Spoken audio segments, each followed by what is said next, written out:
I'm glad that தேவன் மீண்டும் ஒரு தருணம் எங்களுக்கு தந்து உங்களோடு கூட ஐக்கியப்பட கொடுத்த அந்த వెళ్లికాగా ఆండవరికి నన్றிగా இருக்கிறேன்.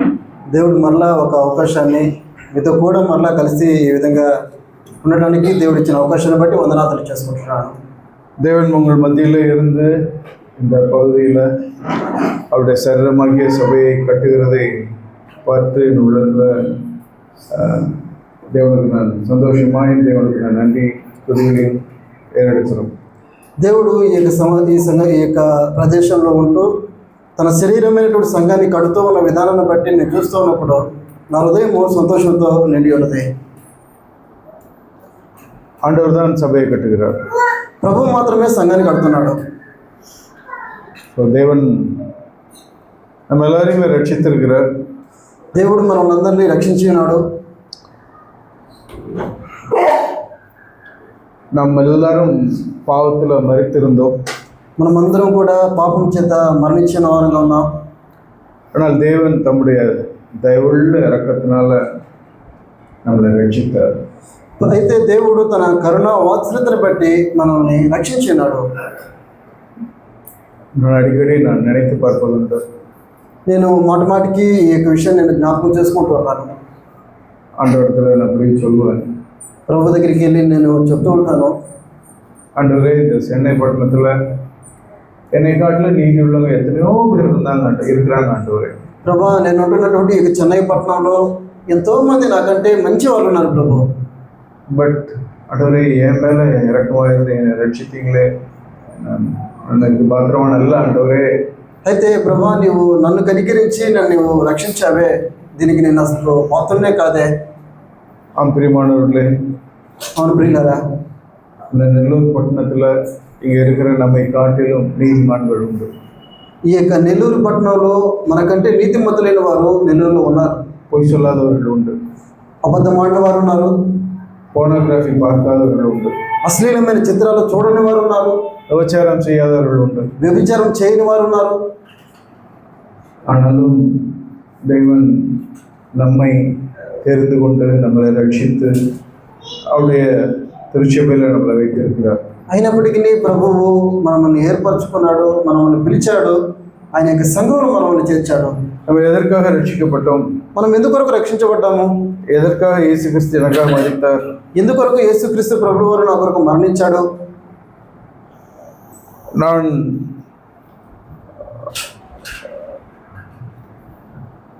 ரட்சிக்கப்படுவதற்கு முன்பதாக ஒரு வாழ்க்கை வாழ்ந்தேன். రక్షించబడటానికి ముందుగా మనము ఒక జీవితం జీవించాము. ஆனால் ரட்சிக்கப்பட்ட பின்பு என்னுடைய வாழ்க்கை எப்படி இருக்கிறது? అయితే రక్షించబడిన తర్వాత నా యొక్క జీవితము ఏ విధంగా ఉన్నది? ஒருவேளை முன்னாடி நான் ரட்சிக்கப்படுறதுக்கு முன்னமே நான் சினிமா பார்த்துட்டு இருந்திருப்பேன். ఒకవేళ నేను రక్షించబడటానికి ముందుగా నేను ఒకవేళ సినిమాలు చూసేవాడు ఉండొచ్చు. நான் இப்பெல்லாம் சினிமா பார்க்கறது இல்லை. ఇప్పుడు నేను సినిమాలు చూసేవాడిని కాదు. முன்னாடி குடிச்சிக்கிட்டு இருந்தேன். అంతకుముందు నేను త్రాగుబోతుగా ఉన్నాను. இப்போ குடிக்கிறது இல்லை. ఇప్పుడు నేను త్రాగేదట్లేదు. இந்த மாதிரி இதை செஞ்சுக்கிட்டு இருந்தேன், இப்போ அதை செய்யலாம், இதை இப்படின்னு வெளியரங்கமான காரியங்களை நம்மள பார்த்து நாம் பெருமை பாராட்டி కొడాలి. ఒకప్పుడు ఆ విధంగా ఉండేవాడిని, ఇప్పుడు ఈ విధంగా ఉన్నాను. ఒకప్పుడు ఆ విధంగా ఉన్నాను, ఇప్పుడు ఈ విధంగా నేను చేయట్లేదు. ఈ విధంగా మనము బహిరంగమైనటువంటి వెలుపటి ఆకారాన్ని బట్టి మనము జ్ఞానం తీస్తున్నాం. இதெல்லாம் செய்யாமல் இருந்தும் எனக்காகவே நான் வாழ்ந்து கொண்டிருக்கலாம். అయితే ఇవన్నీ చేయకుండా ఉండి కూడా మన కొరకే మనం జీవించే వారం కూడా వచ్చు. పౌలు சொல்றார் 2 కొరింథీయులు 5:15 పౌలు చెప్తున్నాడు 2 కొరింథీయులకు రాసిన పత్రిక 5 ஏன் கிறிஸ்து மரித்தார் என்றால், ఎందుకొరకు క్రీస్తు చనిపోయాడు అంటే 15 2 కొరింథీయులు 5:15 2 కొరింథీయులకు రాసిన పత్రిక 5:15 వచనము, பிழைத்திருக்கிறவர்கள் இனி தங்களுக்கென்று பிழைத்திராமல் தங்களுக்காக மரித்து எழுந்தவருக்கென்று பிழைத்திருக்கும்படி జీవించే వారికి మీదట తమ కొరకు కాక తమ నిమిత్తం మృతి పొంది తిరిగి లేచిన వాని కొరకే, அதற்காக அவர் எல்லாருக்காகவும் மரித்தார் என்று நிதானிக்கிறோம். ఆయన అందరి కొరకు మృతి పొందినని నిశ్చయించుకుంటున్నాము. அவருக்காக வாழும்படிக்கு, ఆయన కొరకు జీవించుటకు, அவருக்காக பிழைக்கும்படிக்கு, ఆయన కొరకు మాత్రమే జీవించుటకు. அதுக்கு தான் இயேசு கிறிஸ்து இந்த பூமியில எனக்காக நமக்காக மரித்தார். అందుకొరకే యేసుక్రీస్తు ప్రభువు వారు నీ కొరకు నా కొరకు మరణించినాడు. மீண்டும் நாம் சுயநலத்திலிருந்து சுயநலமாய் வாழ்ந்து விடாதபடிக்கு அந்த வேர் ஆணிவேர், அதை நம்ம டீல் பண்ணணும் அப்படிங்கிறது தான், அதுக்காக தான் ஆண்டவர் மரித்தார். మన కొరకు మాత్రమే ఇంకా మనం జీవించకున్నట్లుగా, మన స్వార్థం కొరకు మాత్రమే మనం జీవించుకున్నట్లుగా ఆ యొక్క వేరుని తీసివేయ నిమిత్తము ఆయన మరణించినాడు. நம்ம ரட்சிப்பை எப்படி பார்த்துருக்குறோம்னு தெரியல. మన యొక్క రక్షణ మనం ఏ విధంగా చూస్తున్నామనేది మనకు తెలియదు. நம்ம சபையில இருக்கிறதுனால நம்ம அதை ஒரு సాధారణ ஒரு காரியமா நம்ம எடுத்துக்கொள்ள முடியும். అయితే మనము సంఘంలో ఉంటున్న కారణాన్ని బట్టి మనము ఈ యొక్క వాక్యాన్ని సాధారణంగా తీసుకునే వారంగా ఉండవచ్చు. சில நேரம் நம்ம ரோட்ல கிராஸ் பண்றோம், కొన్నిసార్లు మనము దాటుతుంటాం, ஃபாஸ்டா ஒரு லாரி வர்றது, వేగంగా లారీ వస్తుంది, கவனிக்கவே இல்லை, గమనించట్లేదు.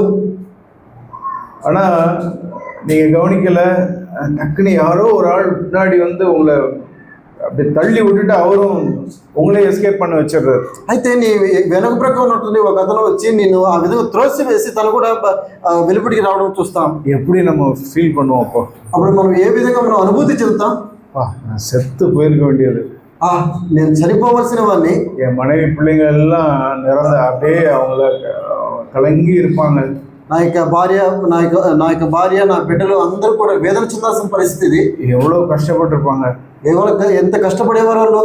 நான் உயிர் படைத்துட்டேனே, అయినప్పటికీ కూడా నేను ఎట్లా బ్రతికానే. ஆண்டவரே நன்றி, ஆண்டவரே ప్రభా నీ స్తోత్రాలు.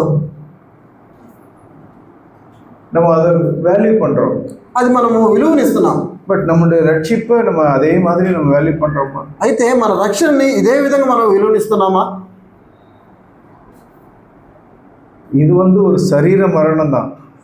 ఈ యాక్సిడెంట్లో ఇருந்து పోయిందన్నా, ఈ యాక్సిడెంట్లో ఒకవేళ మనం చనిపోయామంటే అది శరీర ప్రకారమైన ఒక మరణము, బట్ ఆవికుரிய మరణం, అయితే ఆత్మ సంబంధం మరణం, నిరంతరమైన నిత్యమైన ఒక మరణం, నిరంతరము నిత్యమైనటువంటి ఒక మరణం. அதுல இருந்து தான் இயேசு கிறிஸ்து நம்மளை மீட்டார்.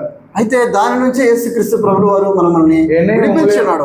உங்களே ஒரு மன்னிக்கணும்னு அவருக்கு அவசியம் இல்லை, నిన్ను నన్ను క్షమించాల్సిన అవసరం ఆయనకు లేదు. அவ்வளவு துரோகம் பண்ணி இருக்கிறோம், అంత ద్రోహం చేసిన వరము, தப்பு என்று தெரிந்து நம்ம தப்பு பண்ணி இருக்கிறோம், తప్పు అని తెలిసి కూడా మనం తప్పు చేశాము. ஆனாலும் அதையும் தாண்டி அவருடைய இரக்கம், அவருடைய தயவு நம்மளை தேடி நம்மளை ரட்சித்து மன்னித்து நம்மளை விடுதலையாக்கினார். అయినప్పటికీ కూడా ఆయన యొక్క కరుణ, వాత్సల్యత, దయ మనల్ని ఎత్తికి రక్షించి విడిపించినాడు.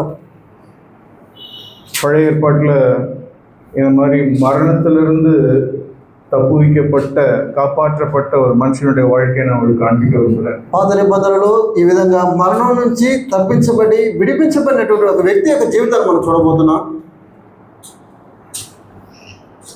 தானியேல் வாழ்க்கை நம்ம எல்லாருக்குமே தெரியும். దానియేలు యొక్క జీవితం మనందరికీ తెలిసి ఉండొచ్చు. அவர் ஒரு சரீர மரணத்திலிருந்து தப்புவிக்கப்பட்டார். అతను ఒక శరీరపరమైనటువంటి మరణం నుంచి తప్పించబడ్డాడు. దరియు రాజా அரசாண்ட முதலாம் வருஷத்துல, దర్యావేషు యొక్క ఏలుబడి మొదటి సంవత్సరంలో இந்த சம்பவம் நடந்தது. ఈ యొక్క సంభవం జరిగి ఉన్నది. அந்த கதை நம்ம எல்லாருக்குமே தெரிஞ்சிருக்கும்.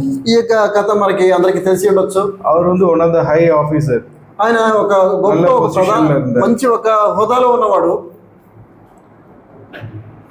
120 దేశాధిపతి, 6వ అధికారం 1వ వచనం, 6వ అధ్యాయము 1వ వచనం రాయబడి ఉంటుంది. దానియేలు 6:1, దానియేలు గ్రంథము 6వ అధ్యాయము 1వ వచనం రాయబడి ఉంటుంది. రాజ్యத்தின் மேல் 120 దేశాధిపతిகள் இருந்தார்கள். తన రాజ్యం అంతటి పైన అధిపతులుగా ఉండడానికి 120 మంది అధిపతులు నియమించడానికి దర్యావేషు ఇష్టమైన அந்த 120 பேர் ரிப்போர்ட் பண்றதுக்கு ஒரு 3 பேரை பிரதானி 3 பேரை దరియు రాజా వైத்திருந்தார். అయితే ఈ 120 మందిని విచారించే నిమిత్తము ముగ్గురిని దర్యావేషు రాజు నియమించినాడు. దానియేల్ మనుషులు దేవునికి பயந்தவன். అయితే దానియేలు దేవునికి భయపడినటువంటి దైవజనుడు. దేవునుடைய విశేషిత ఆవి அவன் மேல் இருந்தது. దేవుని యొక్క విశేషమైన ఆత్మ తన మీద ఉన్నది. సో దానియేலை దరియు రాజా ఉయర్త నిனைத்தான். అయితే దానియేలుని దర్యావేషు రాజు తను హెచ్చించాలని కోరాడు. కూడా இருந்தவங்களுக்கு எல்லாம் பொறாமை. అయితే కూడా తనతో పాటు ఉన్న వారందరికీ కూడా అసూయ. இவனை எப்படியும் மேல வரவே விடக்கூடாது, ఏ విధంగానే కూడా వీడు హెచ్చించబడకూడదు, காலி பண்ணிடணும், వీడిని ఎట్లేదని కూడా వీడిని ఖాళీ చేసేయాలి. ஒரு తప్పుமே பண்ண மாட்டேன்றானே. అయితే ఇతను ఒక తప్పు కూడా చేసిన వాడు కాదు. వర్క్లో పర్ఫెక్టా இருக்கிறான், తన యొక్క జీవితంలో ఎంతో వర్క్, తన యొక్క పనిలో ఎంతో మరి ఇది కలిగిన వాడు. ఇవరు எப்படி ஆளை காலி பண்றது, తను మరి ఈ లోపం లేని వాడిని ఇతరుని ఏ విధంగా మనము ఖాళీ చేయాలి ఇతన్ని. ஆனா அவனிடத்துல ஒண்ணு பார்த்தாங்க. అయితే వారు ఒక విషయం చూశారు, దేవుని தேடுறான், అతను దేవుని వెతుకుతున్నాడు. கடவுளை இவரோட கடவுளை எப்ப பார்த்தாலும் ஒரு நாளைக்கு 3 வேளை ஜெபம் பண்ணிட்டே இருக்கிறார். తన దేవుణ్ణి ఎప్పుడు చూసినా కూడా ఒక రోజుకి 3 సార్లు ప్రార్థిస్తూ ఉన్నాడు. இதெல்லாம் பார்த்துட்டு ఇవన్నీ చూసినా அவங்க ஒரு பிளான் போடுறாங்க. వారు ఒక ప్లాన్ చేస్తున్నారు. ராஜாட்ட சொல்றாங்க, రాజు దగ్గర చెప్తున్నారు 30 நாள் 30 దినాలుగా உம்மை தவிர ராஜாவே உம்மை தவிர யார்கிட்டையும் யாரும் வணங்க கூடாது, ஜெபிக்க கூடாது. ఇప్పుడు వీరు చెప్తున్నారు, రాజా నీ దగ్గర 30 దినాలుగా ఎవ్వరు కూడా మరి ఏ దేవుణ్ణి నీవు తప్ప మరి ఎవరిని కూడా ఆరాధించకూడదు. அப்படி ஜெபம் பண்ணிட்டாங்க அப்படின்னா அவங்களை தூக்கி சிங்க கபில தூக்கி போடுறாங்க. ఒకవేళ అది మీరి ఎవరైనా కానీ వేరే దేవునికి కానీ ప్రార్థించారంటే వారిని సింహం కూల వేయాలి. ராஜாட்ட கையெழுத்து வாங்கிட்டாங்க. రాజు దగ్గర మరి తాకీదులు రాయబడ్డాయి. அப்புறம் நியூஸ் எல்லாரும் கண்டுபிடிச்சிட்டாங்க, தானியேல் 3 வேளை ஜெபம் பண்ணிட்டு இருக்கிறாரு. అయితే ఈ విషయాన్ని మరి దానియేలు గురించి వారందరికీ కనిపెట్టారు. அவனை தூக்கி சிங்க கபில போடணும். అతను తీసుకుని వచ్చి ఇప్పుడు సింహపు గోల వేయాలి.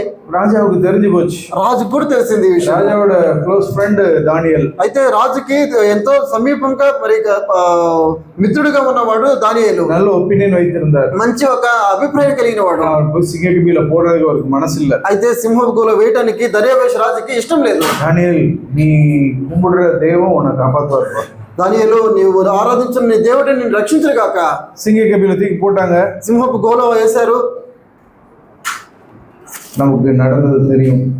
அவரை தொடவே இல்லை. అయితే ఆ తర్వాత జరిగిన విషయం తెలుసు, సింహం అతన్ని తాకనే లేదు. కాலையில పోనాங்க, రాజా ఓడినారు. ఉదయాన్నే వెళ్ళి మరి రాజు చూశాడు. ఉదయాన్నే దానియేల సింగ కబిల இருந்து தூக்கி எடுத்தாங்க. అయితే సింహపు గోల నుంచి దానియేలు తీసుకుని వచ్చి உயிரோடு எந்த ஒரு காயம் இல்லாமல் வெளியில வந்தார். అయితే దానియేలు ఎటువంటి గాయం లేని వాడే బయటకు వచ్చాడు.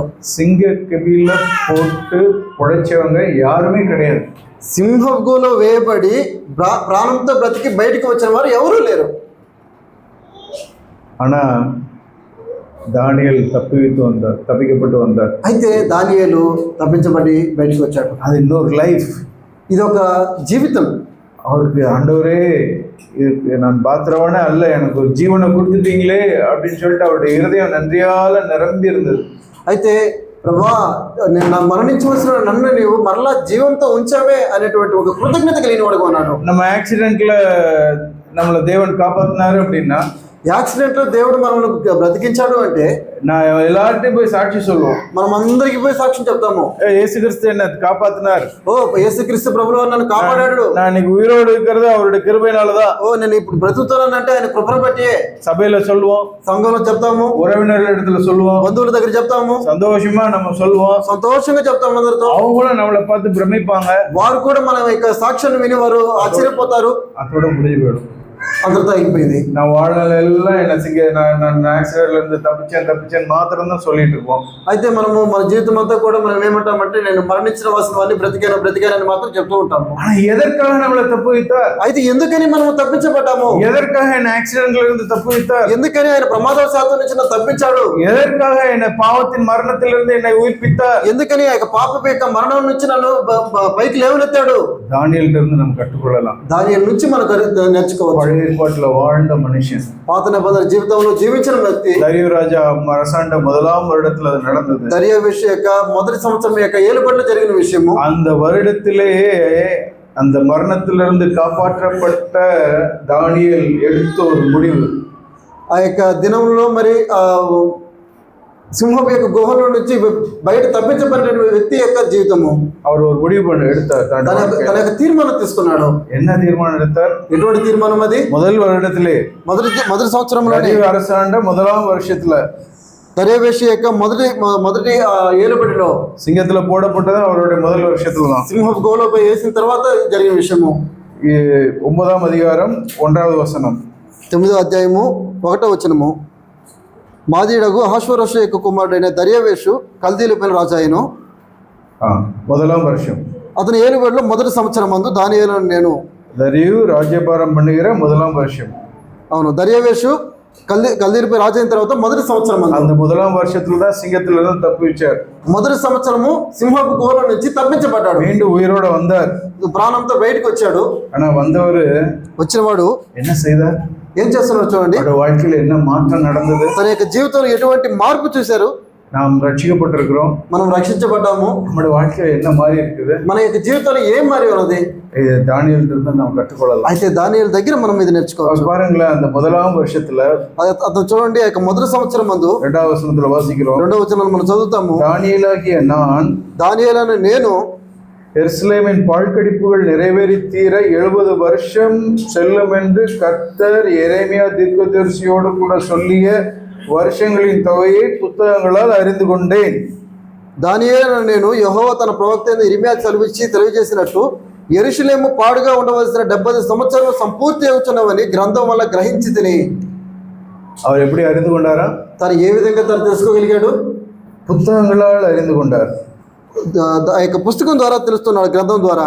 எரேமியா எழுதின தீர்க்க தரிசன புத்தகங்களை எடுத்து படித்து அவர் அறிந்து கொண்டார். ఇర్మియా అనే ప్రవక్త రాసినటువంటి యొక్క ప్రవచన గ్రంథాన్ని చదువుతూ తనకు తెలుసుకోగలిగాడు. சிங்கத்தின் சாவிலிருந்து மரணத்திலிருந்து தப்பித்த அவர் செய்த காரியம், సింహపు గుహలో నుంచి మరణం నుంచి తప్పించబడిన ఈ వ్యక్తి చేస్తున్నటువంటి కార్యం. நீங்க ரட்சிக்கப்பட்டோம் என்று சொல்லுகிறோம். మీరు రక్షించబడాలని చెప్పి ఉండొచ్చు. நான் யாரையும் குற்றப்படுத்தல. నేను ఎవరిని మరి నేరం తీర్చట్లేదు, కానీ நாள்ல தானியேலோடு கூட நீங்களும் நானும் நிற்கணும். అయితే ఇక న్యాయ తీర్పు దినమందు నీవు నేను దానియేలుకు ముందుగా మనం నిలబడాలి. தானியேல் சொல்லுவார், దానియేలు చెప్తాడు, எனக்கு பிரிண்ட் அடிக்கப்பட்ட பைபிள் கிடைக்கல, నాకు ముద్రించబడిన బైబిల్ నాకు దొరకలేదు. எரேமியா எழுதின ஒரு புத்தக சுருள் எனக்கு கிடைச்சது. ఇర్మియా రాసినటువంటి యొక్క పుస్తకపు ఒక చుట్ట మాత్రం నాకు తెలియదు. சிங்கத்தின் வாயிலிருந்து தப்பித்த உடனே, నేను సింహపు యొక్క గుహ నుంచి తప్పించబడిన వెంటనే தேவனுடைய வார்த்தையை అనుదినமும் நான் வாசிச்சேன். దేవుని యొక్క వాక్యాన్ని అనుదినము చదవడం నేను ప్రారంభించాను. என் மனசாட்சியை நீ விடுறதுக்காக நான் வாசிக்கல, నా యొక్క మనస్సాక్షిని కడుగడానికి నేను చదవలేదు. కానీ தேவன் என்னை மரணத்திலிருந்து தப்புவித்தார். దేవుడు నన్ను మరణం నుంచి తప్పించాడు. என் வாழ்க்கைக்கு ஒரு நோக்கம் உண்டு. నా యొక్క జీవితానికి ఒక ఉద్దేశం ఉన్నది. நான் తప్పుவிக்கப்பட்டது నేను తప్పించబడిన కారణం என் இஷ்டம் போல வாழ்றதுக்கு அல்ல, నా ఇష్టాన్ని ప్రకారం నేను జీవించడానికి కాదు. தானியேல் பெரிய அதிகாரி, దానియేలు ఒక గొప్ప అధికారి. ராஜாவுக்கு அடுத்த 3வது நம்பர்ல ஒரு ஆள். రాజు తర్వాత ముగ్గురు ప్రధానుల్లో ఇతను ముఖ్యమైన వాడు. ராஜா அரண்மனையில వారం పార్టీ நடக்கும். రాజు యొక్క ఆస్థానంలో వారము మరి ఆ యొక్క విలాసవంతమైన పార్టీ జరుగుతుంది. డ్రింక్స్ ఉండు, డాన్స్ ఉండు, అన్ని రకములైనటువంటి ఆడంబరాలు మరి డాన్స్ ఉంటుంది. அவர் பெரிய అఫీషియల్, ఎంతో మరి గొప్ప ఒక ప్రధాని. ఎంజాయ్ பண்ணிருக்கலாம், ఎంతగానో విలాసవంతమైన జీవితం జీవించవచ్చు. தானியேல் அப்படி இல்ல.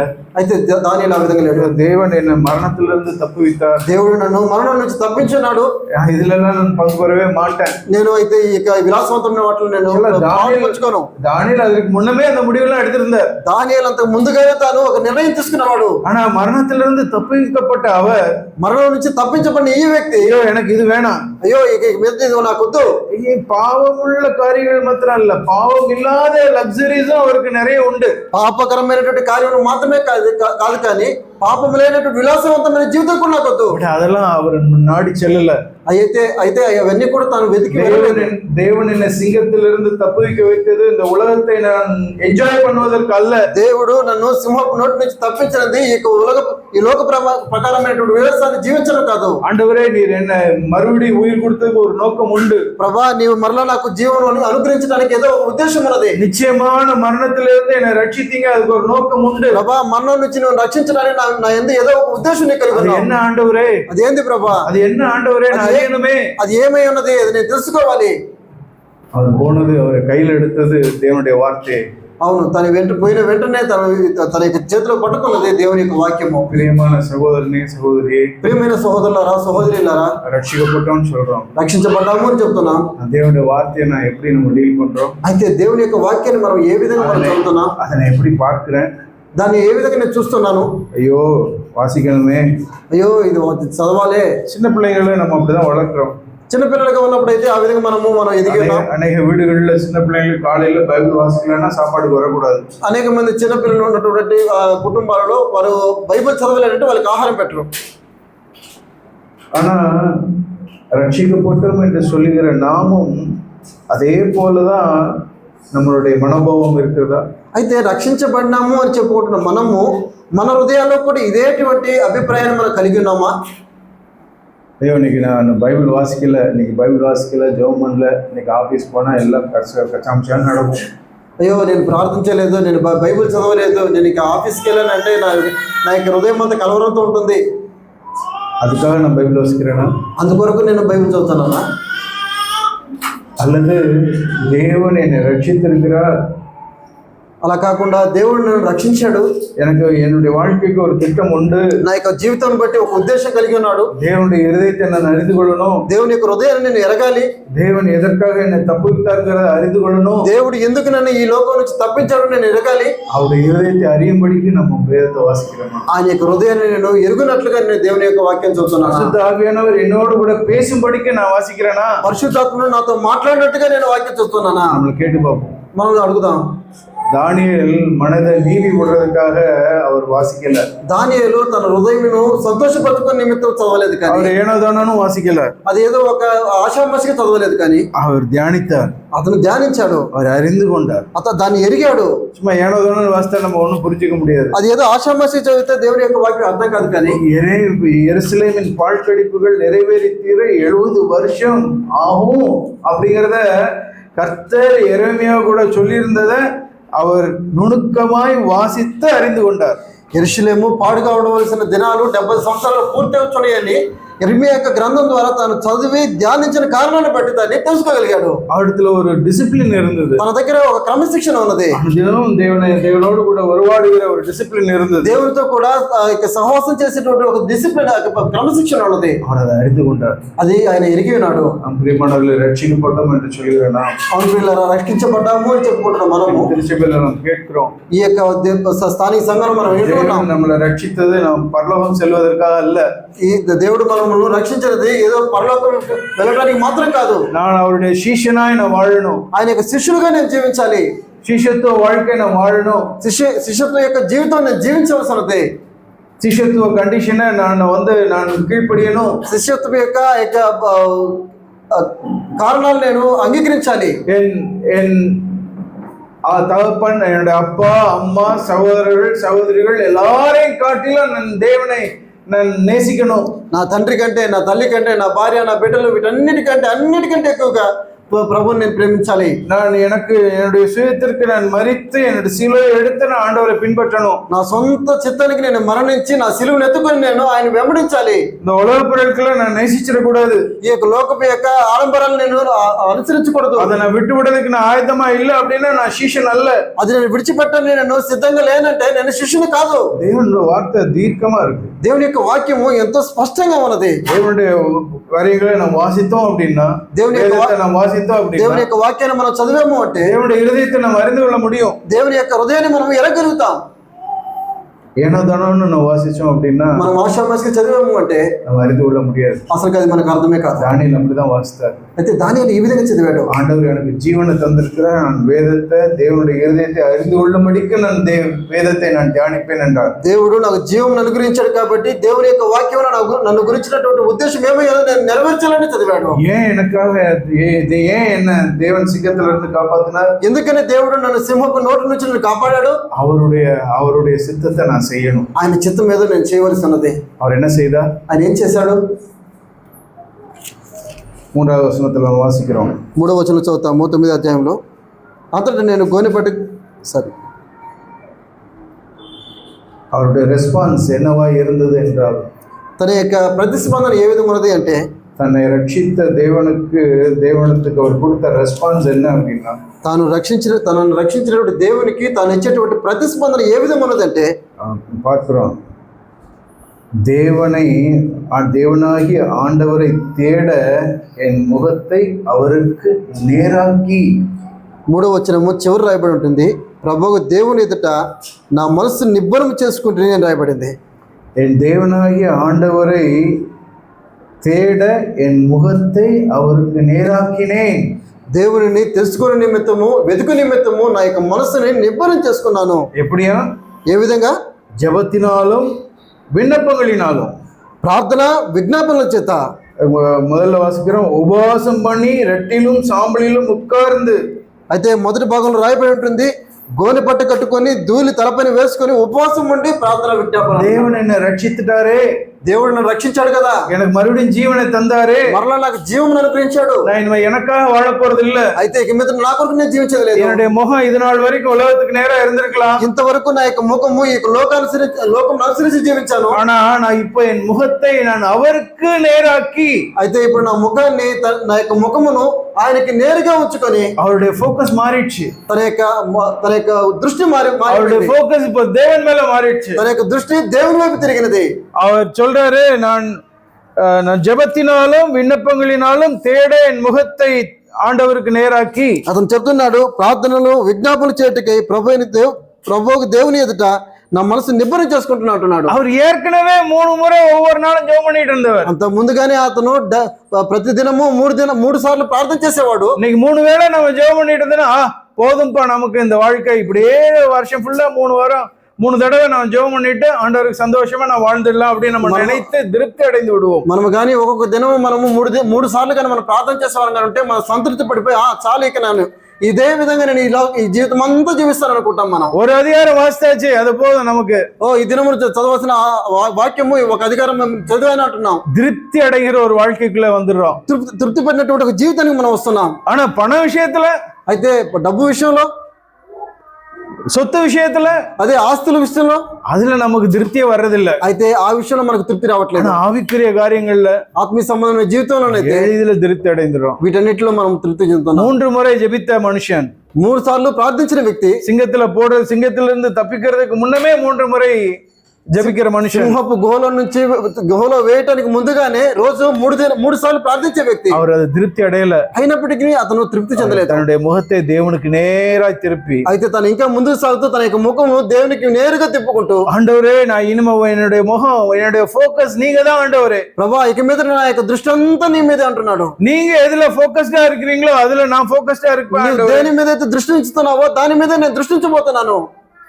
பிரியமானவர்களே, అవును ప్రియులారా, தானியேலுடைய வாழ்க்கை நமக்கு சவால். దానియేలు యొక్క జీవితము మనకి సవాలుకరమైన, மரணத்திலிருந்து ரட்சிக்கப்பட்ட அந்த மனுஷன் எடுத்த முடிவு, మరణం నుంచి రక్షించబడినటువంటి ఒక వ్యక్తి తీసుకున్నటువంటి తీర్మానము, பாவத்திலிருந்து நரகத்திலிருந்து நம்மளை தப்புவித்த தேவனுக்கு நான் என்ன ரெஸ்பாண்ட் பண்றேன், நாம என்ன ரெஸ்பாண்ட் பண்றோம், పాపం నుంచి మరణం నుంచి తప్పించినటువంటి దేవునికి మనం ఏ విధంగా మనం ప్రతిస్పందిస్తున్నాం. தேவனுடைய வார்த்தையை நான் தியானிக்கிறேனா, దేవుని యొక్క వాక్యాన్ని నేను ధ్యానించేవాడిగా ఉంటున్నానా. தானியேல் அவன் தன்னுடைய முகத்தை தேவனுக்கு நேராக்கின உடனே, దానియేలు తన యొక్క ముఖాన్ని దేవునికి నేరుగా తన యొక్క మనసును తిప్పుకున్న వెంటనే, அவனை நான் தேவனுக்கு நேராய் திருப்பிட்டேன் அப்படின்னு சொல்றதுல என்ன அர்த்தம் இருக்கு அப்படின்னா, తన యొక్క ముఖమును దేవుని వైపు త్రిప్పాను అని చెప్పడంలో ఉన్నటువంటి అర్థం ఏమిటంటే, தேவனுடைய ஃபோக்கஸ், தேவனும் தேவனுடைய ஃபோக்கஸும் என்னவோ அது தன்னுடைய வாழ்க்கையை மாற்றுவதற்கு அவன் தன்னை விட்டு கொடுத்தான். దేవుని యొక్క దృష్టి, దేవుని యొక్క ఉద్దేశం ఏమై ఉన్నదో అది తన జీవితంలో మార్చమన్నట్లుగా తను తాను అప్పగించుకున్నాడు. தேவனும் தேவனுடைய ஃபோக்கஸ் எதுவோ அந்த காரியங்கள் தன்னை மாற்றுவதற்கு தானியேல் தன்னை ஒப்பு கொடுத்தான். దేవుడు దేవుని యొక్క దృష్టి తన యందు ఏమై ఉన్నదో ఆ విధంగా మార్చబడినట్లుగా తను తాను అప్పగించుకున్నాడు. நம்ம கேட்டு பார்ப்போம், మనము ప్రశ్నించుకుందాం. రక్షించబడ్డ இங்கே உட்கார்ந்திருக்கிற ஒவ்வொருவரும் நம்ம எல்லாமே கேட்டு பார்ப்போம். రక్షించబడినటువంటి మనము ఒక్కొక్కరము మనము ప్రశ్నించుకుందాం. நான் தேவன் எதை ஃபோக்கஸ் பண்றாரோ அந்த காரியங்களும் என்னை மாற்றுவதற்கு நான் என்னை விட்டு கொடுத்திருக்கிறேனா, దేవుడు నా యందు కలిగినటువంటి దృష్టి ఏమై ఉన్నదో అది నన్ను మార్చినట్లుగా నన్ను నేను అప్పగించుకున్నానా, அது என்னுடைய அனுதின வாழ்க்கையை மாற்றுவதற்கு நான் விட்டு கொடுத்திருக்கிறேனா, అనుదినము నా యొక్క జీవితాన్ని అది మార్చినట్లుగా నన్ను నేను ఆయనకి విడిచిపెట్టి ఉన్నానా, நான் பேசுகிற விதத்தை அது மாற்றுவதற்கு நான் விட்டு கொடுத்திருக்கிறேனா, నేను మాట్లాడేటటువంటి వైఖరి మార్చబడినట్లుగా నన్ను నేను ఆయనకి విడిచిపెట్టానా. என்னை நரகத்திலிருந்து காப்பாத்தினாரே, నన్ను నరకం నుంచి తప్పించినాడు. அதற்கு முன்னாடி நான் எப்படி பேசிட்டு இருந்தேனோ அதே மாதிரிதான் இப்பவும் நான் பேசிட்டு இருக்கிறேனா, அதை மாற்றுவதற்கு நான் அனுமதித்திருக்கிறேனா, లేకపోతే అంత ముందు నేను ఏ విధంగా మాట్లాడుతున్నానో అదే విధంగా నేను మాట్లాడుతున్నానా, లేకపోతే ఇప్పుడు ఆయన నన్ను మార్చినట్టుగా నేను అప్పగించుకుంటున్నాను. చేస్తున్నానా? அந்த நன்றியுள்ள இருதயம் என்னுடைய நேரம், என்னுடைய பணம், இதெல்லாம் நான் எப்படி செலவு பண்றேங்கிறத మాற்றுவதற்கு நான் விட்டு கொடுத்துருக்கிறேனா? అటువంటి కృతజ్ఞత కూడినటువంటి హృదయము, నా యొక్క డబ్బు, నా యొక్క వైఖరి ఇవన్నీ మార్చమన్నట్లుగా నేను విడిచిపెడుతున్నాను దేవునికి. அவரோடு கூட நேரம் ஸ்பெண்ட் பண்றதுக்கு அது என்ன மாற்றி இருக்கிறதா? ఆయనతో కూడా సహవాసం చేయనట్లుగా అది నన్ను మార్చి ఉన్నదా? என்னுடைய தூக்கத்தை அது மாற்றி இருக்கிறதா? నా యొక్క தூக்கம் ஸ்லீப், నా యొక్క నిద్రను అది మార్చి ఉన్నదా? ஏதாவது ஒரு காரியத்துல நான் ஆவியானவரை நான் துக்கப்படுத்தியிருந்தேன் அப்படின்னா ஆவியானவருடைய துக்கத்தை உணரும்படிக்கு அது என்னை மாற்றி இருக்கிறதா, என்னை సెన్సిటివాய் மாற்றி இருக்கிறதா? అయితే ఏదైనా ఒక విషయంలో పరిశుద్ధాత్మని నేను దుఃఖపరుస్తున్నానంటే ఆ యొక్క దుఃఖము నా యొక్క హృదయంలో బాధించగలుగుతుందా?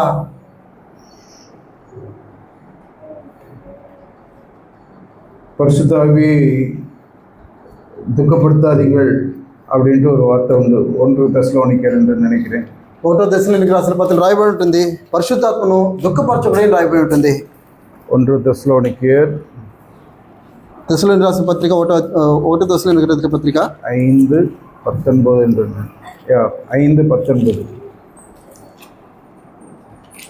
1 தெசலோனிக்கர் 5:19 1 తెస్సలోనికీయులకు రాసిన పత్రిక 5వ అధ్యాయము 19వ వచనము. ఆత్మను ఆర్పకుడి, ஆவியை அவித்து போடாதீர்கள். ஆமா ஆமா, ఆత్మను ఆర్పకుడి.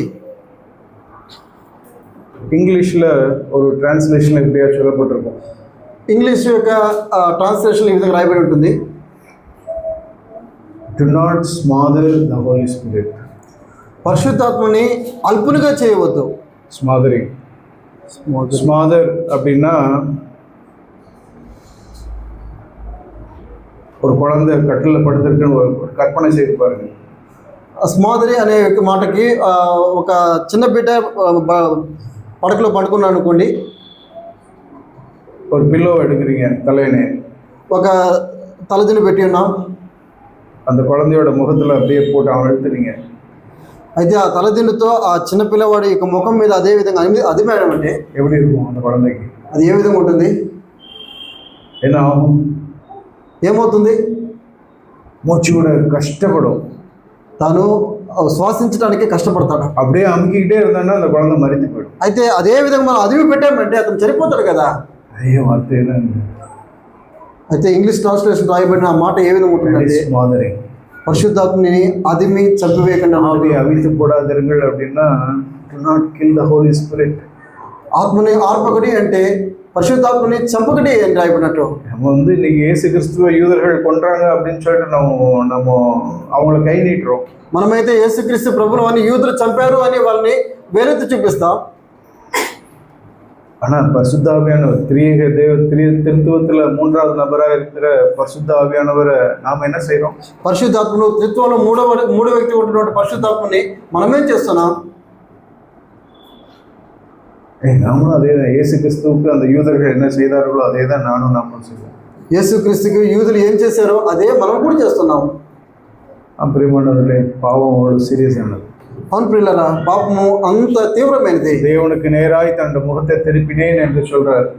దేవునికి నేరుగా తన మొసను నిబ్బరం చేసుకుని అంటున్నాడు దానియేలు. அவருடைய வாழ்க்கையில முதலாவது దేవునికి நேராக ஒரு மனுஷன் தன்னுடைய முகத்தை திருப்பிட்டார் என்றால், తన యొక్క జీవితంలో ఒక మనుషుడు తన యొక్క మనసునంతటా కూడా దేవునికి నేరుగా తిప్పాడు అంటే దానియేలు 9వ అధ్యాయం, దానియేలు గ్రంథము 9వ అధ్యాయము. நீ தயவு செய்து வீட்டில் போய் 4வது அதிகாரத்தில் 4வது వచనத்திலிருந்து వాసిத்து பாருங்க. 9వ అధ్యాయం 4వ వచనத்திலிருந்து మీరు ఇంటికి వెళ్ళిన తర్వాత 4వ వచనం నుంచి మీరు 9వ అధ్యాయము 4వ వచనం నుంచి మీరు చదువుకోండి. தேவனால் மீண்டும் உயிர் கொடுக்கப்பட்ட அந்த மனுஷன் செய்த காரியம், దేవుని చేత మరలా ప్రాణం పొందుకున్నటువంటి ఒక మనుషుడు చేసినటువంటి ఒక కార్యం ఇది. దేవునికి నేరాய் ముఖத்தை திருப்பினேன் என்று சொன்ன அந்த மனுஷன் செய்த ஒரு காரியம். దేవుని వైపు తన యొక్క మనసును నిబ్బరం చేసుకున్న వ్యక్తి చెప్తున్నటువంటి మాటలు ఇవి. அவர் என்ன தெரியுமா செய்தார்? తను ఏం చేశారు తెలుసా? He took sin seriously. తన పాపమును తీవ్రంగా తీసుకున్నాడు. நான் தேவனுக்கு நேராக முகத்தை திருப்பிட்டேன்னு நான் சொல்லிட்டும் நான் பாவத்தை நான் சீரியஸாக எடுக்கல அப்படின்னா నేను నేను నా యొక్క మనసును దేవుని వైపు త్రిప్పినానని మనం చెప్పుకొని మనం మన పాపమును తీవ్రంగా తీసుకోలేదు అంటే பழைய ஏற்பாட்டில் வாழ்ந்த தானியேலுடைய ஸ்டாண்டர்டுக்கு கூட நான் வரல. పాత నిబంధనలో జీవించినటువంటి దానియేలు యొక్క ఆ యొక్క స్థానంలో కూడా మనం రాలేదు ఇంకా. ஆனா புது உடன்படிக்கை கிறிஸ்தவன் என்று சொல்லி நான் என்னென்ன ஏமாற்றிக் கொண்டிருப்பேன். అయితే నేను నూతన నిబంధన క్రైస్తవుని చెప్పుకొని మనము మోసపరుచుకుంటున్నాం. అవును ప్రియులారా, సోదర సోదరులారా, பாவத்தினுடைய சீரியஸ்னஸ் நம்ம பார்க்கல, பாவத்தை சீரியஸா எடுக்கல அப்படின்னா நாம் நம்முடைய முகத்தை దేవుడికి நேராய் திருப்பவில்லை. మనము పాపం యొక్క తీవ్రతను మనము తీసుకోలేదు అంటే, పాపంని ఇంకా మనం తీవ్రంగా పరిగణించలేదు అంటే, ఇంకా మనము దేవుని వైపు మన మనసును నిబరం చేసుకోలేదని అని అర్థం. பாருங்க, தானியேல் வாழ்ந்த நாட்கள்ல தேவன் எசேக்கியேல் தீர்க்கதரிசனிடத்துல சொல்லுவார். అయితే దానియేలు జీవించిన దినాల్లో దేవుడు ఎసెకియలు ప్రవక్తతో చెప్తున్నాడు. 3 నీతిమానుల గురించి சொல்லுவார். 3 నీతిమంతుల గురించి చెప్తున్నాడు. నోవా, యోబు, దానియేల్. నోవహు, యోబు, దానియేలు గురించి చెప్తున్నాడు. 3 பேர், 3 ఉంటారు. அந்த 3 பேத்துல ஒரு ஆள் தானிయేல் ఉయిరోడు కూడా இருந்தார். అయితే ఈ నీతిమంతులైనటువంటి 3లో దానియేలు జీవంతో ఉన్నవాడిని దేవుడు అక్కడ మాట్లాడుతున్నాడు. దేవునికి ముందుగా నీతిగా வாழ்ந்தவன், దేవునికి ముందుగా నీతిమంతులే జీవించిన వాడు. அவர் வாயிலிருந்து வர்ற வார்த்தை என்ன? తన యొక్క నోటి నుంచి వచ్చే మాటలేంది? நாங்கள் பாவம் செய்தோம், మేము పాపం చేశాం, நான் பாவம் செஞ்சேன், నేను పాపం చేశాను. వాస్తు పారుగా அந்த அதிகாரத்தை மீண்டும் అవును, మీరు ఆ యొక్క అధ్యాయాన్ని మీరు చదివి చూడండి. நான் தேவனுக்கு நேராக முகத்தை திருப்பி இருக்கிறேன்னா நாம் பாவத்தை நாம் சீரியஸா எடுத்துக்கொள்வோம். దేవుని ఎదుట నా మనసు నిబరం చేసుకున్నానంటే నేను పాపమును ఎంతో తీవ్రంగా తీసుకుంటాను. இப்போ அவர் இங்க ஒரு வாக்குத்தத்தத்தை அவர் வாசித்துட்டார். అయితే ఇక్కడ ఒక వాగ్దానాన్ని ఇతను చదివాడు. என்ன வாக்குத்தத்தம்? 70 வருஷம் கழிச்சு 70 வருஷம் யூதர்கள் அவங்க பாபிலோன்ல இருப்பாங்க. అయితే ఆ యొక్క వాగ్దానం ఏంటంటే 70 సంవత్సరములు యెరూషలేం పాడుగా ఉంటుంది, ఆ తర్వాత యూదులు అక్కడ ఉంటారు. ஆனா 70 வருஷம் முடிஞ்ச உடனே மறுபடியும் அவங்க எருசலேமுக்கு வருவார்கள். అయితే 70 సంవత్సరాలు జరిగిన పిదప వారు మరలా యెరూషలేంకి వస్తారు. அவர் புரிஞ்சிட்டார், అతను అర్థం చేసుకున్నాడు. ஆண்டவருடைய வார்த்தையிலிருந்து దేవునుடைய திட்டம் என்ன அப்படிங்கறத புரிஞ்சுக்கிட்டார். దేవుని యొక్క వాక్యం నుంచి దేవుని యొక్క ఉద్దేశం ఏమై ఉన్నది అనేది తను గ్రహించాడు. ప్రియమైనవர்களே, நாம் வேதத்தை நம்ம தியானிப்போம். ప్రియులారా, మనం దేవుని యొక్క వాక్యాన్ని మనం ధ్యానించాలి. தேவன் உங்களுக்கு வைத்திருக்கிற திட்டத்தை நீங்க அறிந்து கொள்ள முடியும். అప్పుడు మాత్రమే దేవుడు మీ పక్షం ఉన్నటువంటి ఉద్దేశాన్ని మీరు ఎరగలుగుతారు. సహోదరిகள், நீங்க இந்த சபை, இந்த சர்ச் இதெல்லாம் அதெல்லாம் பிரதர்ஸ் பார்த்துக்குவாங்க, எனக்கு ஒண்ணும் இல்லை அப்படின்னு நீங்க நினைக்காதீங்க.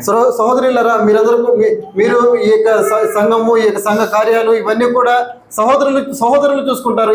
మాకు ఇటువంటి అవకాశం మా దగ్గర లేదనుకోకండి. நீங்க ரட்சிக்கப்பட்டதுன்னா கிறிஸ்துவின் சரீரத்தில் நீங்களும் ஒரு அங்கம். మీరు రక్షించబడ్డారంటే క్రీస్తు యొక్క సంఘంలో మీరు ఒక అంగమై ఉన్నారు. ஆணென்றும் இல்லை, பெண்ணென்றும் இல்லை. అవును, ఆడవారిని కానీ మగవారిని కానీ లేరు. உங்களுக்குண்டு ஒரு திட்டம் வைத்திருக்கிறார். శరీరத்தில் ஒவ்வொரு அங்கத்திற்கும் ஒரு ஃபங்க்షన్ உண்டு. మీ ఎందుకు కూడా దేవుడు ఒక ఉద్దేశం ఇచ్చాడు. శరీరంలో ఒక్కొక్క అంగానికి, ఒక్కొక్క అవయవానికి ఒక పని ఉన్నట్టుగా. దేవునుடைய వార్తని நீங்க தியானிங்க. దేవుని యొక్క వాక్యాన్ని మీరు ధ్యానించండి. அவருடைய இருதயத்தை அறிந்து கொள்ளுங்கள். దేవుని యొక్క హృదయాన్ని మీరు ఎలగాలి. தானியேல் அறிந்து கொண்டார். దానియేలు తెలుసుకోగలిగాడు. ஆனா அந்த வாக்குத்தத்தத்தை அவர் அறிந்து கொண்டார். ఆ యొక్క వాగ్దానాన్ని తను గ్రహించాడు. தேவன் மீண்டும் அவருடைய திட்டம் மறுபடியும் எருசலேமுக்கு போகணும். అయితే దేవుని యొక్క ఉద్దేశం మరలా ఈ యొక్క తన యొక్క జనులు యెరూషలేముకి వెళ్ళవలెను. బబులోను చెర నుంచి. பாபிலோன் தேசத்துல சிறைப்பட்டு இருக்கிறோம். బబులోని యొక్క చెరలో చెరపట్టబడి ఉన్నారు. பாபிலோன் கிறிஸ்தவ ஆவியில மாட்டிக்கிட்டு இருக்கிறோம். బబులోని యొక్క క్రైస్తవ ఆత్మతో మనం నింపబడ్డాం. அதுல இருந்து மறுபடியும் வெளியில வரணுங்கிறதா தேவனுடைய திட்டம். అయితే అటువంటి ఆత్మ నుంచి మనము బయటికి రావాలని దేవుని ఉద్దేశం. மறுபடியும் எருசலேமுக்கு போகணும். మరలా మనం యెరూషలేముకి రావాలి. உண்மையான సభைக்கு போகணும். నిజమైనటువంటి సంఘమునికి రావాలి. தேவனுடைய ஆலயம் கட்டப்படணும். దేవుని యొక్క ఆలయము కట్టబడాలి. தேவனுடைய திட்டம் அதுதான். దేవుని యొక్క ఉద్దేశం అది. தானியேல் ஜாலியா அங்க என்ஜாய் பண்ணிட்டு இருந்திருந்தாருன்னா, దానియేలు ఎంతో విలాసంగా తను అక్కడ జీవిస్తూ వచ్చాడంటే இந்த காரியத்தை அறிந்திருப்பாரா? ఈ యొక్క కార్యాన్ని తను గ్రహించగలిగేవాడా? పార్టీలயும் డాన్స్లயும் పోయి పార్టిసిపేట్ பண்ணிருந்தாரு. ఆ యొక్క పార్టీలు డాన్స్లలోనే మరి పాలు పంచుకుంటూ ఉంటే, వేదத்தை தியானிக்காம దేవుని యొక్క వాక్యాన్ని ధ్యానించుకుని ఉంటే, அதெல்லாம் பண்ணிட்டு இருந்தாருன்னா அவர் அறிந்திருக்க முடியுமா? అదని చేస్తూ ఉంటే అతను ఈ యొక్క విషయాన్ని గ్రహించేవాడా? சிறைப்பட்டு போன ஜனங்கள், தேவனுடைய ஜனங்கள் மீண்டும் எருசலேம் செல்வதற்கு வித்திட்டவர் இந்த தானியேல் தான். ఇక చెరలోకి పోయినటువంటి బబులోను చెరలోకి పోయినటువంటి తన యొక్క జనులు యెరూషలేము రావడానికి కారణము ఈ యొక్క దానియేలు. ஏன்? ఎందుకని?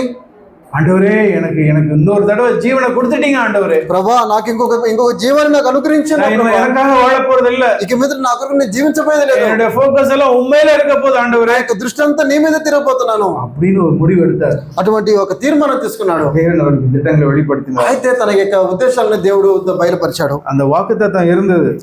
ఆ యొక్క వాగ్దానం ఉన్నది. என்ன వాக்குతத்தம்? ఏ వాగ్దానం అది?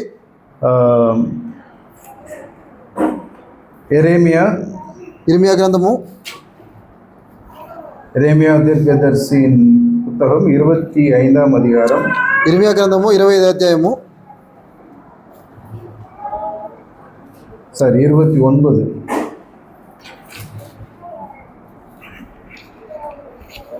29వ అధ్యాయము 10வது வசனம். 10వ వచనము. பாபிலோனிலே 70 வருஷம் நிறைவேறின பின்பு நான் உங்களை சந்தித்து உங்களை இவ்விடத்திற்கு திரும்பி வர பண்ணும்படிக்கு உங்கள் மேல் என் நல்வார்த்தையை நிறைவேற பண்ணுவேன் என்று கர்த்தர் சொல்கிறார். இந்த வார்த்தையை அவர் வாசித்தார். 29వ అధ్యాయము 10వ వచనము. యెహోవా ఈ ఆజ్ఞ ఇచ్చుచున్నాడు, బబులోను రాజ్యమునకు 70 సంవత్సరాలు గతించిన తర్వాతనే మిమ్మల్ని గురించి నేను పలికిన శుభవార్త నెరవేర్చి ఈ స్థలమునకు మిమ్మల్ని తిరిగి రప్పించినట్లు నేను మిమ్మల్ని దర్శించును. ఈ వాక్యాన్ని అతను చదివాడు. மீண்டும் நான் உங்களை எருசலேம் கூட்டு போவேன். మరలా మిమ్మల్ని యెరూషలేముకు తీసుకుని వస్తాను. நீங்கள் எதிர்பார்த்திருக்கும் உங்களுக்கு முடிவை நான் கொடுப்பேன். అవును, మీరు ఎదురు చూస్తున్నట్టు ఆ యొక్క ఉద్దేశాన్ని చేస్తాను. அவைகள் தீமைக்கல்ல, అవి సమాధానకరమైనవి కానీ అవి నీ కీడుకు కాదు. சமாதானத்துக்கு ஏதுவான நினைவுகள். అది సమాధానానికి సంబంధించినవి. நீங்க மறுபடியும் எருசலேமுக்கு வந்து 12వ వచనం రాయబడుతుంది, మీరు మరలా యెరూషలేముకు వస్తారు, என்னை தொழுது கொள்வீர்கள், మీరు నన్ను ప్రార్థిస్తారు, என்னிடத்தில் விண்ணப்பம் பண்ணுவீங்க, నా యొద్దకు మొరపెడతారు, நான் உங்களுக்கு செவி கொடுப்பேன், నాకు మొరపెడతారు, నేను మీకు చెవినిస్తాను. முழு హృదయத்தோட என்னை தேடினீங்கன்னா, మీరు మొరపెడతారని మీ ప్రార్థన ఒత్తిడి என்னை தேடுகையில் கண்டுபிடிப்பீர்கள். 13வது వచనం. 13వ వచనము, మీరు నన్ను వెతికిన ఎడల పూర్ణ మనసుతో నన్ను గురించి విచారణ చేయని ఎడల మీరు నన్ను కనుగొందురు. 14 நான் உங்கள் சிறையிருப்பை திருப்புவேன். 14వ వచనం రాయబడింది, నన్ను నేను మీకు కనపరుచుకుందును, ఇదే యెహోవాకు, నేను మిమ్మల్ని చెరలను రప్పించేదను. நான் கடைசியில நான் உங்களை விலக்கி இருந்த ஸ்தலத்திற்கே உங்களை திரும்பி வர பண்ணுவேன். ఆ స్థలంలో అన్నిటిలో నుండి మిమ్మల్ని సమకూర్చి రప్పించేదను. ஒரு வாக்குத்தத்தத்தை அவர் வாசித்துட்டார். ఒక వాగ్దానాన్ని అతను చదివాడు. வேதத்துல நீங்களும் எத்தனையோ நம்ம எல்லாருமே வாக்குத்தத்தங்களை நாம் வாசிக்கிறோம். దేవుని యొక్క వాక్యంలో ఎన్నో వాగ్దానాలు మనం చదువుతాం. எக்கச்சக்கமான வாக்குத்தத்தங்கள், அருமையான வாக்குத்தத்தங்கள் இருக்கு, மகா மேன்மையான வாக்குத்தத்தங்கள் இருக்கிறது. ఎంతో అద్భుతమైనటువంటి ఎంతో నమ్మశక్యమైనటువంటి వాగ్దానాలు దేవుని వాక్యంలో ఉన్నాయి. அந்த வாக்குத்தத்தங்கள் எல்லாம் நாம் வாசிக்கும் பொழுது நம்ம அதை எப்படி எடுத்துக்கொள்றோம்? అయితే ఈ వాగ్దానాన్ని మనం చదువుతున్నప్పుడు మనము ఈ వాగ్దానాన్ని ఏ విధంగా మనం విశ్వసిస్తున్నాం? நம்ம திருச்சுவையில் நம்ம அடிக்கடி இந்த ஒரு வார்த்தையை கேட்டிருப்போம்.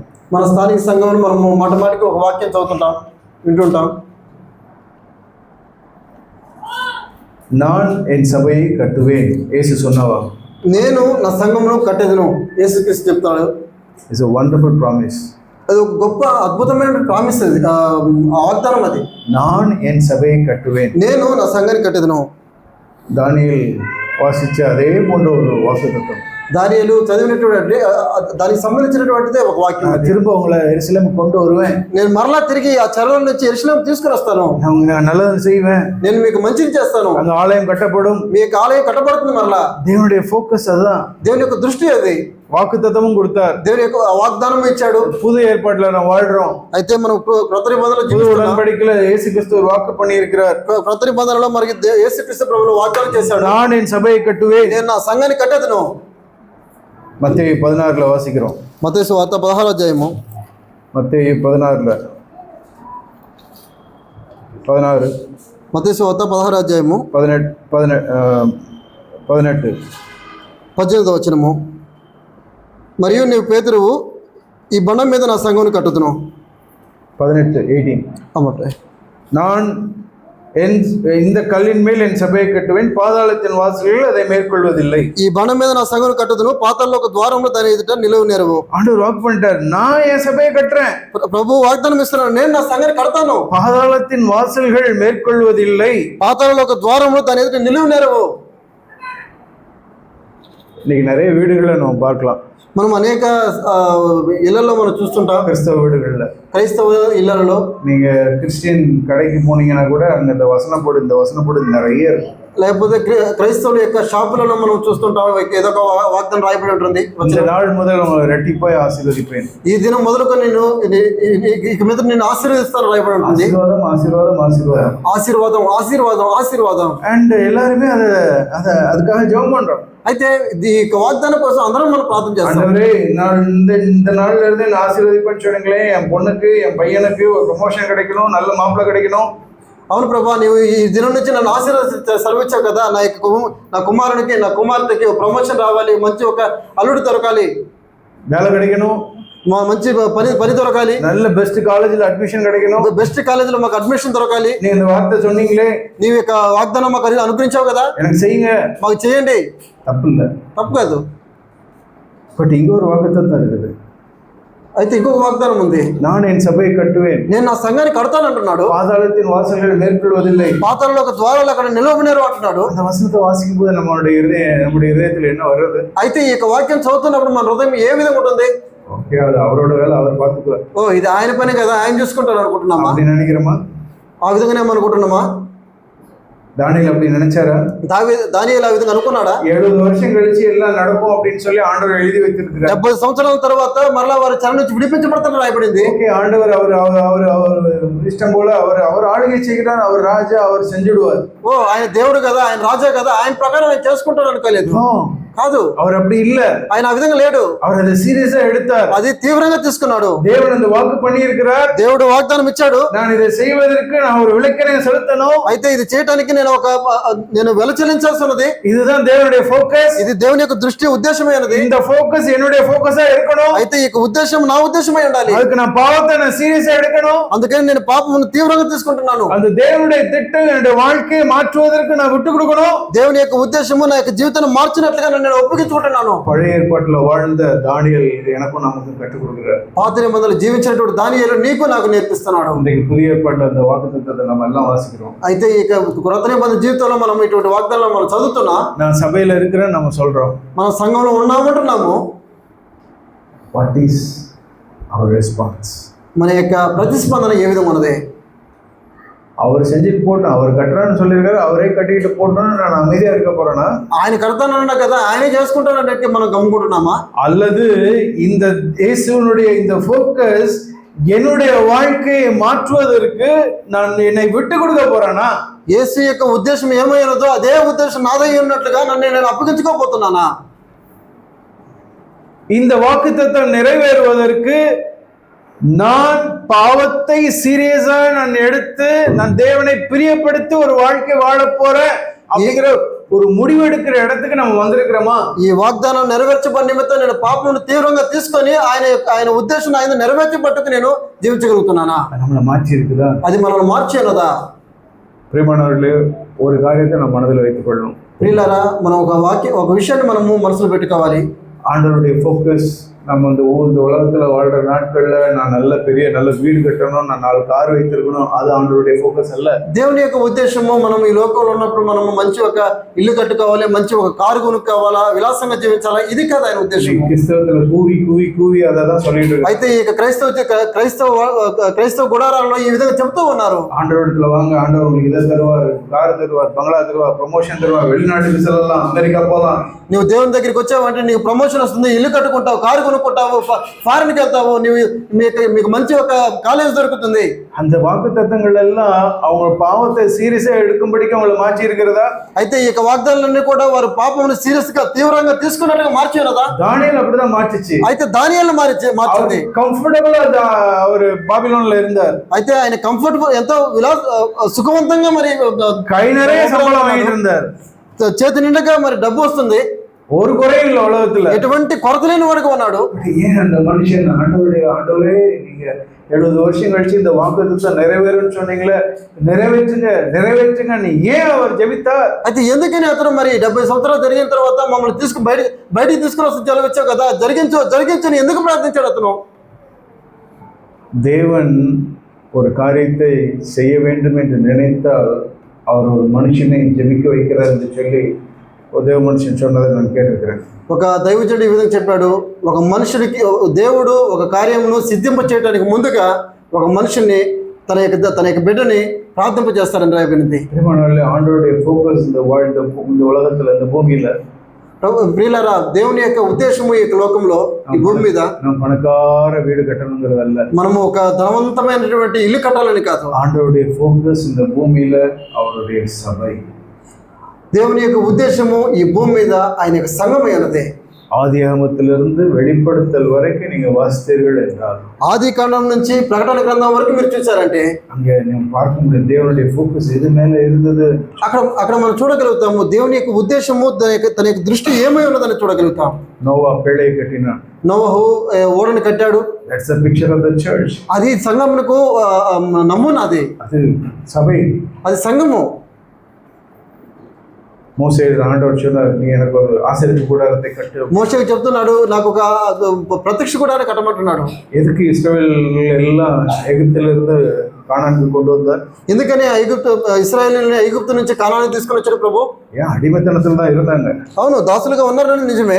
அது మాత్రం அல்ல, అంత మాత్రమే కాదు కానీ అడిమైతనத்துல இருந்து విడుదల ஆக்குறது మాత్రం அல்ல, బానిసలుగా ఉండి వారు విడుదల అవడం మాత్రం కాదు కానీ ஏன் நம்மளை ரட்சித்தார்? ఎందుకు మనం రక్షించాడు? வெறும் பாவ மன்னிப்பு கொடுக்கிறதுக்காக அல்ல, మనల్ని పాపం నుంచి విడిపించడం మాత్రం కాదు.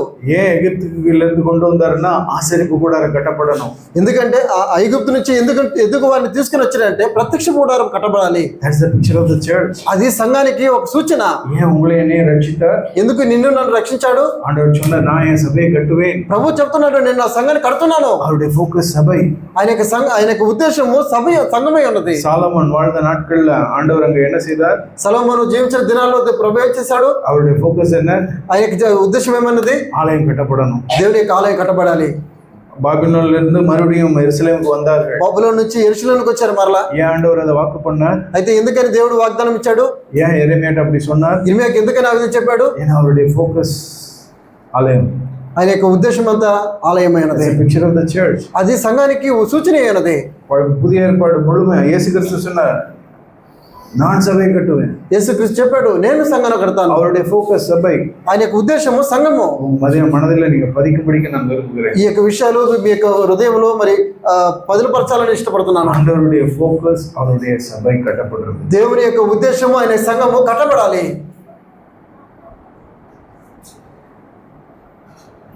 ரட்சிக்கப்பட்ட நாம், அதுதான் அவருடைய ஃபோக்கஸ். ரட்சிக்கப்பட்ட நாம் ஒவ்வொருவரும் அவரோட ஃபோக்கஸோடு கூட நம்ம ஒன்று சேரணும், அலைன் பண்ணிக்கொள்ளணும். రక్షించబడినటువంటి మన యొక్క ఉద్దేశము, రక్షించినటువంటి మన దేవుని యొక్క ఉద్దేశము రెండు ఒకటయ్యి ఆయన ఉద్దేశాన్ని నెరవేర్చాలి. அந்தந்த காலத்துல வாழ்ந்த மனுஷர்களை பாருங்கள். వారి జీవితాల్లో జీవించినటువంటి దేవుని యొక్క మనుషులు మీరు చూడండి. பேழையை கட்டின நோவாவை பாருங்கள். ఓడను కట్టినటువంటి నోవహును చూడండి. அவளை சுற்றி எவ்வளவோ காரியங்கள் நடந்து கொண்டிருந்தது. తన యొక్క చుట్టూ ఎన్నో కార్యాలు జరుగుతూ వచ్చాయి. What was his focus? అయితే తన యొక్క దృష్టిలో తన యొక్క ఉద్దేశం కరెక్ట్ గా ఉన్నాడు. அவருடைய ஃபோக்கஸ் பேழை மாத்திரமே. తన యొక్క ఉద్దేశం అంతా కూడా యొక్క ఓడను కట్టాలి. మోసే வாழ்ந்த நாட்கள்ல, మోషే జీవించిన దినాలలో அவருடைய ஃபோக்கஸ் என்ன?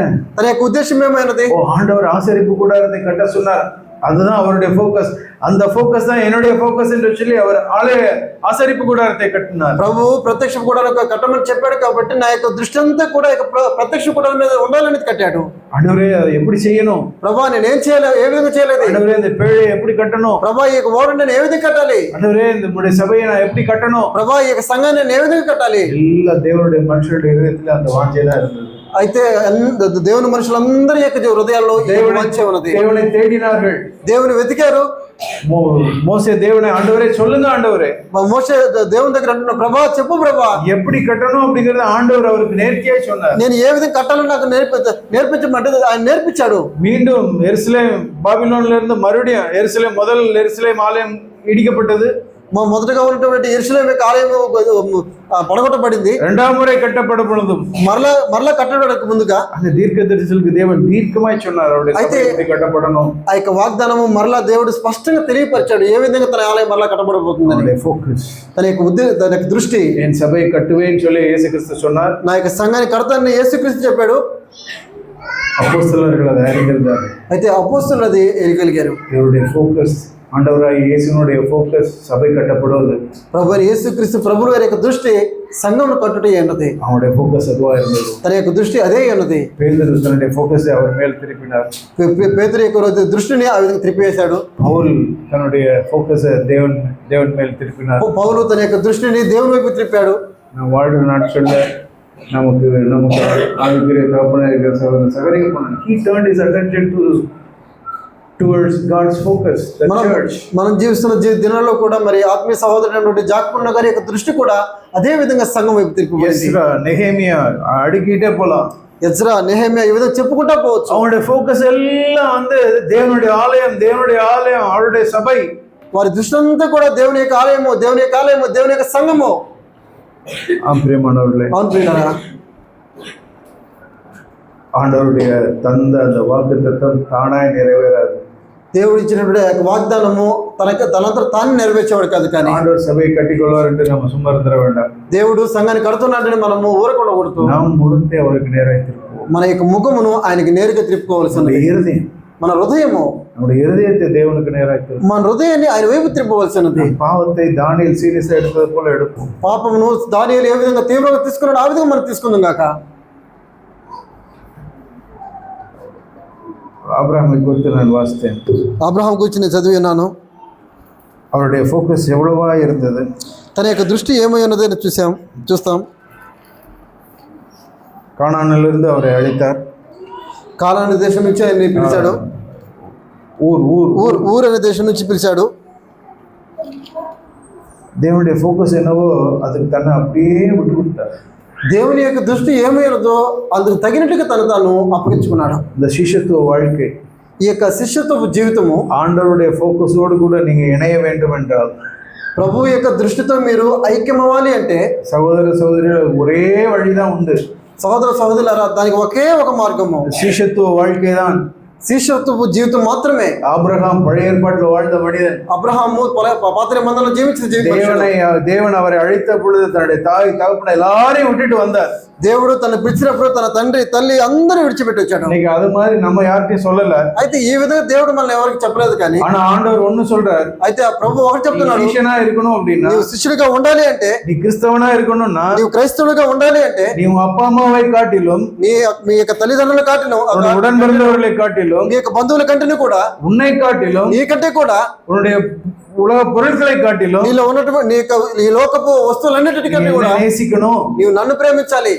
ஆபிரகாம் அந்த விலைக்கிரயத்தை செலுத்தி வந்தான். అయితే అబ్రహాము ఆ యొక్క విలువను చెల్లించి వచ్చాడు. நான் என் சபையை கட்டுவேன்னு சொன்னார். నేను నా సంఘాన్ని కడతానని చెప్పాడు. அவரோடு கூட இணைந்து நானும் அதை செய்யணும் அப்படின்னா, ఆయనతో ఐక్యమై నేను ఆ విధంగా చేయాలి అంటే, நான் இந்த ஒரு முடிவு எடுக்காம நான் செய்ய முடியாது. నేను ఈ యొక్క తీర్మానం తీసుకోకుండా నేను చేయలేను. அந்த முடிவு எடுக்காமல் இந்த இடத்துல நெல்லூர்ல தேவனுடைய சபை கட்டப்படாது. ఇటువంటి తీర్మానం లేకుండా ఈ యొక్క నెల్లూరు సంఘంలో దేవుని యొక్క సంఘమును కట్టలేము. శిష్యత్వ வாழ்க்கைக்கு யார் முடிவெடுத்து அடியெடுத்து வைக்கிறார்களோ, శిష్యత్వ జీవితానికి ఎవరైతే తీర్మానం తీసుకొని జీవిస్తారో அவர்களை கொண்டு மாத்திரமே இந்த இடத்துல தேவன் தம்முடைய சபையை கட்ட முடியும். వారి ద్వారా మాత్రమే దేవుడు తన సంఘమును కట్టగలుగుతాడు. நம்ம సగరియాపునన్ సభயோடு கூட நம்ம உறவு இருக்கிறதுனால நம்ம இந்த இடத்துல கட்டப்பட்டிடாது. జాక్పునన్ గారి యొక్క సంఘంతో మనము సహవాసం కలిగి ఉన్నంత మాత్రాన మన సంఘం కట్టుతాం అనుకోకూడదు. శిష్యత్వ வாழ்க்கை வாழும்படிக்கு என்னுடைய வாழ்க்கையை நான் விட்டு கொடுத்தேன் அப்படின்னா, ఈ యొక్క శిష్యత్వ యొక్క జీవితం జీవించడానికి నా యొక్క జీవితాన్ని నేను అప్పగించుకున్నాను అంటే, தேவனுடைய திட்டம் நிறைவேறும்படிக்கு, தேவனுடைய ஃபோக்கஸ் நிறைவேறும்படிக்கு தானியேல் எப்படி தன்னுடைய வாழ்க்கை மாறுவதற்கு விட்டு கொடுத்தாரோ,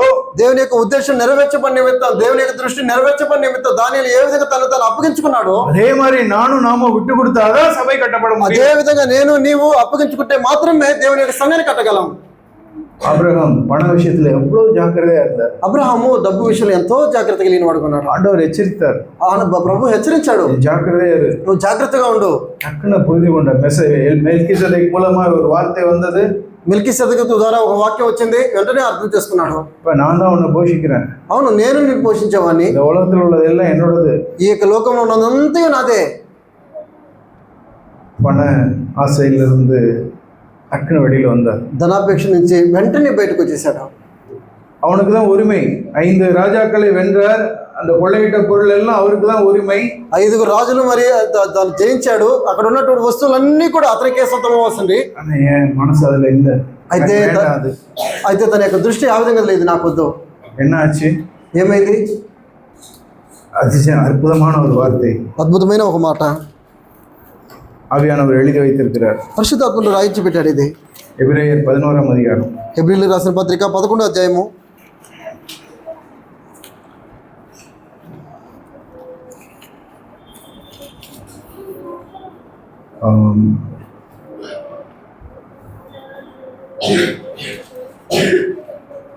எபிரேயர் 11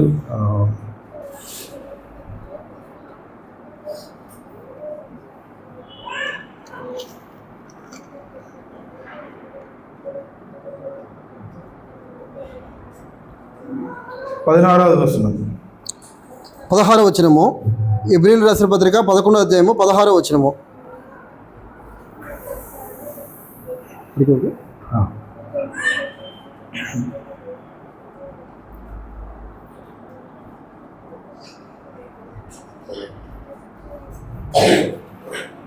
அது இல்லையே.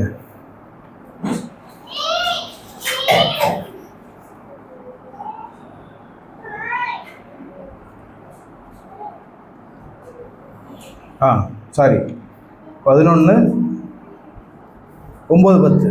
క్షమించండి, 11వ అధ్యాయము 9 10. 8ல இருந்தே நான் వాసిக்கலாம். 8 నుంచి మనం చదువుదాం. అబ్రహాము పిలువబడినప్పుడు విశ్వాసం బట్టి ఆ పిలుపునకు లోబడి తను స్వాస్థ్యంగా పొందనున్న ప్రదేశానికి బయలువెళ్ళను, మరియు ఎక్కడికి వెళ్ళవలనో అది ఎరుగుక బయలువెళ్ళను. విశ్వాసాన్ని బట్టి అతనితో ఆ వాగ్దానంకు సమాన వారసులైన ఇస్సాకు యాకోబు అనువారును గుడారంలో నివసించుచు అన్యుల దేశంలో ఉన్నట్టుగా వాగ్దత్త దేశంలో పరవాసులైరి. ఏలైనగా దేవుడు దేనికి శిల్పియు నిర్మాణకుడై ఉన్నాడో పునాదులు గల ఆ పట్టణం కొరకు అబ్రహాము ఎదురు చూస్తుండెను. 10వ వచనంలో వాసిக்கிறோம். 10వ వచనం మనం చూస్తాం. He was looking for the city. ఆ యొక్క పట్టణం కొరకు ఎదురు చూస్తూ ఉన్నాడు. What is that city? ఏ యొక్క సిటీ పట్టణం అది? Who builds the city? ఎవరు దాని శిల్పి? God building that city. ప్రభువే దానికి శిల్పి అన్నాడు. దేవన్ తామే కట్టి ఉండాకిన నగరం. దేవుడు దేనికి శిల్పియు నిర్మాణకుడై ఉన్నాడు. దేవుడే శిల్పియు నిర్మాణకుడు. యేసు சொன்னார், நான் என் சபையை கட்டுவேன். ప్రభు అంటున్నాడు, యేసుక్రీస్తు ప్రభు అన్నాడు, నేను నా సంఘాన్ని కడతాను. New Jerusalem is the picture of the church. నూతన యెరూషలేము అనేది సంఘమునకు సూచన. వాసిக்கிறோம். అబ్రహాము அதற்காக காத்திருந்தான். అవును, అబ్రహాము దాని కొరకు ఎదురు చూచాడు. ఫోకస్, తన యొక్క ఉద్దేశ దృష్టి చర్చ్, ఇది ఒక సంఘము. బికాజ్ ఈయన శిష్యత్వ నిబంధనే నెరవేర్చినారు. అందుకనే శిష్యత్వ కండిషన్స్ నెరవేర్చినారు. అందు నిమిత్తమే తాను శిష్యత్వ యొక్క ఆ యొక్క శిష్యత్వ కండిషన్ నెరవేర్చినారు. ఆகையினால அவருடைய ఫోకస్ సభయా இருந்தது. అతను శిష్యత్వ యొక్క కండిషన్స్ నెరవేర్చిన కారణాన్ని బట్టి తన యొక్క దృష్టి అంతా కూడా సంగమై ఉన్నది. அப்படிதான் தேவனுடைய திட்டத்தோடு கூட நான் அலைன் ஆக முடியும். నేను కూడా దేవుని యొక్క ఉద్దేశంతో నేను ఒకటవగలుగుతాను. దేవుడు நம்மளை రక్షించదు. దేవుడు మనల్ని రక్షించినది அவருக்காக வாழும்படிக்கு அல்ல, మన కొరకు జీవించడం కొరకు కాదు, కానీ அவருடைய திட்டத்தோடு கூட நாம் இணைந்து அவருடைய சரீரமாகிய சபையை இந்த இடத்துல நம்ம கட்டணுங்கிறது தான். ఆయన ఉద్దేశంతో కూడా మనము కలిసి ఆయన యొక్క శరీరమైన సంఘాన్ని కట్టు నిమిత్తము பழைய உடன்படிக்கையில் வாழ்ந்த அந்த தேவ மனுஷனிடத்துல நாம் கற்றுக்கொள்வோம். పాత నిబంధనలో జీవించడం యొక్క దేవుని మనుషుల ద్వారా మనం నేర్చుకుందాం. அப்படியா ஒப்பு கொடுத்து இந்த பகுதியில் தேவன் சபையை கட்டுவாராங்க. మనం కూడా ఆ విధంగా మనం అప్పగించుకొని ఈ ప్రదేశంలో తన సంఘం కట్టబడినట్టుగా మనం దేవునికి సహాయపడతాం. ఆమేన్. ఆమేన్. దేవుడు సహాయపడును గాక. ఆమేన్.